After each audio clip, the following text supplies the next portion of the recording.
The following test, 10 euro speakers versus almost 10,000, is a little bit silly.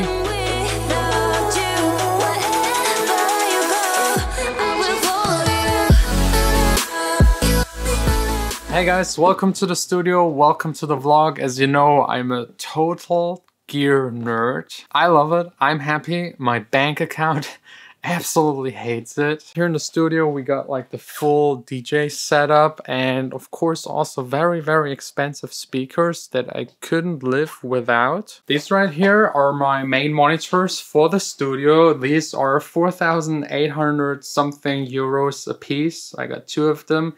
This is the biggest investment I've ever done here in the studio. And the main reason for me personally, I need them to work. I need speakers that are reliable, that cover the full frequency range, so I can actually hear what I'm doing to my music and not like guessing what I'm actually doing to it. And that's expensive. You pay for the quality, for the range of frequencies. Like we humans hear from 20 Hertz to 20,000. And these speakers cover almost the entire range, except for the very low end, but you can't really hear it anyways. And this way I know exactly what I'm doing to my music. If you compare this to, for example, a regular Sonos speaker, this one doesn't go low in the frequencies. There is not really bass. You would actually need to buy a separate subwoofer. But when it comes to convenience, like user-friendliness, Sonos definitely wins. You have Bluetooth, you have Wi-Fi, you can like use Alexa. I personally absolutely hate it and disabled it, but it's available. 180 euros versus 4,800. Now the big question is, why are these so much bigger and so much more expensive than, for example, these? And as a little bonus, at the end of the video, I'll talk about these speakers. They're the same price, quarter of the size, and there's like a special trick about them. And I think this trick is definitely the future of speakers and might change actually a lot.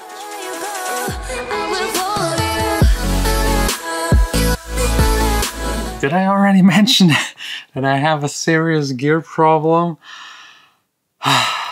My poor bank account. These right here are 250 each. These were my first speakers, Yamaha HS80M. Great entry-level studio speakers, flat frequency response. They sound quite neutral for the price.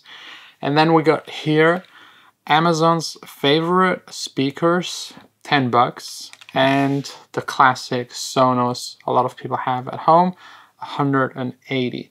And you can already tell the more expensive, the bigger. And the size of these speakers really only has to do with physics.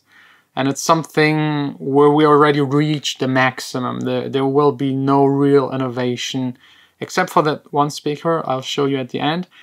The bigger they are, the more air they can move. The woofer right here is moving, and the bigger it is, the more it can move forward and backward, and the bigger it is, the more it can move with every movement, and this way you get lower frequencies. So usually the bigger the woofer, the lower it can go. And the top one right here, this is like a two-way speaker that's split up so that every part of it can concentrate onto a certain frequency range. This one right here takes care of the high frequencies. It's way smaller. It moves a lot faster and doesn't have to move that much air because higher frequencies are a lot easier to produce. These right here, honestly, they just sound like shit. They distort very fast. If you listen to them, it's not enjoyable. You could just, like, honestly, the MacBook Pro speakers built in are better than this. And the Sonos speaker, I think it's way too expensive for what you get. But this mainly really has to do with the convenience of it. You just plug it in, it connects to everything, it works, multiple rooms. That's something you can't really achieve with these. And if we're talking about 10 bucks, 180, 90, and 250, that's still a manageable price range. You get what you pay for usually with speakers. But then there are like the big ones that are on the other side of the studio. that are just extremely, extremely expensive. And they are expensive because, first of all, not a lot of people buy them. Most of them are handmade. The components are like the best possible. For example, these cones right here are made of like really cheap materials. I think it's like a foil, like, so really just plastic. These ones right here are made usually also out of plastic or paper sometimes, like a special kind of paper. And these ones right here are made out of special carbon fiber, very precisely manufactured. And if we just walk around them, they're extremely big and deep. This right here is almost 1/2 meter. On the back, we got special cooling, and the connections are fairly boring. This is really studio grade stuff. So you just got your balanced, unbalanced XLR and on and off switch. That's already it. It's also a 3-way system, so every component is specialized on a certain frequency. It's separated even more, and the top frequency part right here is very special. There's like a gold covered film in there that is extremely, extremely precise. And that's what you pay so much for. Not a lot of units are made every year. The construction is extremely complex. The components are the best available on this planet. And then you, of course, have diminishing returns, to be honest. This speaker that is 5 times more expensive than the ones, or actually 3 times as expensive as the ones that are in the B studio. Let's go down there and actually show you what I'm talking about, because yeah, I think I mentioned already, I'm gear addicted. So these two right here are around 1/3 of the price. We got here something that is a little special. We got actually a 4-way speaker, 2 woofers, so they can share the low frequencies. And again, the golden one for the top frequencies. And if you ask me, honestly, the ones right here, compared to the ones upstairs that are like 3 times the price, the difference isn't that big actually. The difference is maybe 2%, 3%, maybe 5%, if even. And I think at that stage, the room, for example, affects the sound a lot more than the speaker itself. Again, classic example of diminishing returns. You pay a lot more for a little bit in better quality. This is unfortunately true for most gear. You have to pay a lot to get the last couple percent out of the equipment. And again, in my opinion, if you have speakers that are worth more than 300, 400, you have to start to think about the room. For example, this room right here is fully acoustically treated. Like, this entire back wall is 1/2 meter of absorption. See, if you touch this right here, that's not a wall. That's like 1/2 meter to the actual wall filled with absorbing material. We got here a diffuser that diffuses all of the sound that hits it. These right here absorb the walls behind the speakers, fully absorbing. We got curtains all around in front of the windows. And only all of this combined makes actually a speaker that costs that much really cost efficient.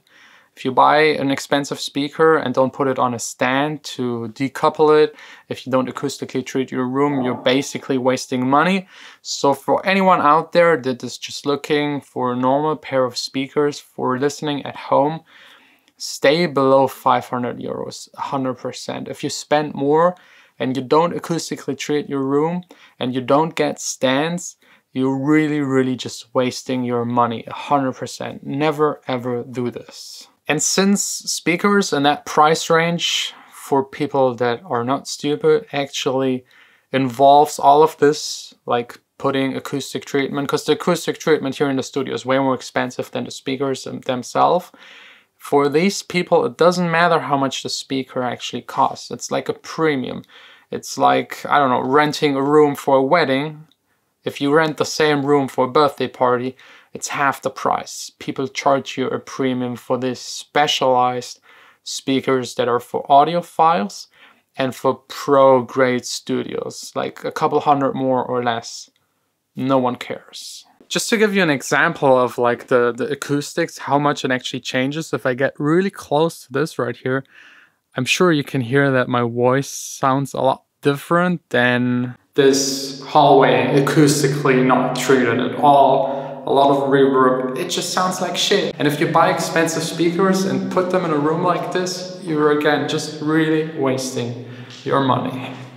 The following test, 10 euro speakers versus almost 10,000, is a little bit silly because there's no way for me to capture what they actually sound like. I can just record it through the camera mic. It won't do justice to it, but let's still do it so you just like kind of can hear the difference between them. In my mind I'll stay.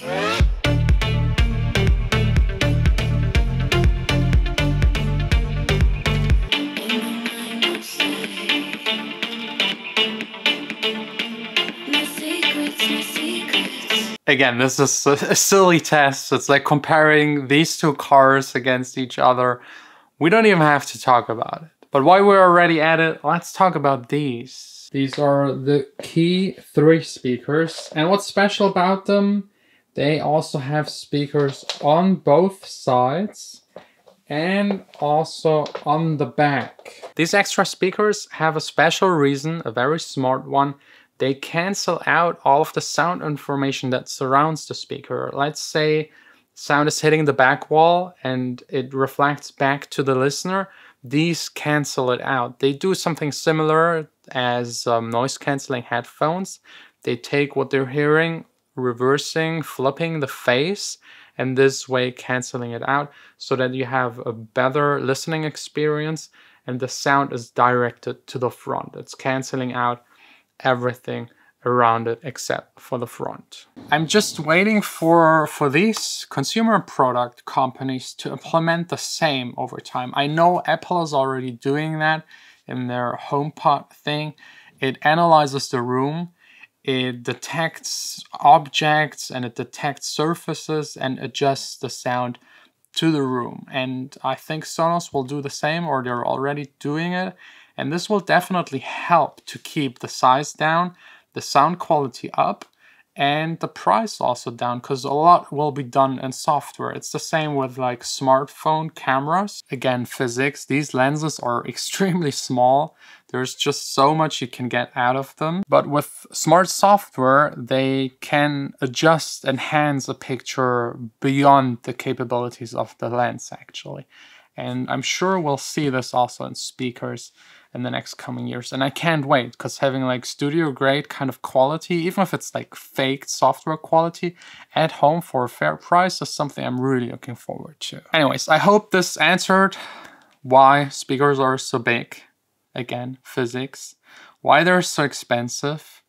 And what the future might actually bring us. Thanks a lot for watching. If I forgot anything, left anything out, just leave it down below in the comments. We'll see us tomorrow again. I actually ordered some new tech and gear and I can't wait to share it with you. I really have a problem, but that's a whole nother story.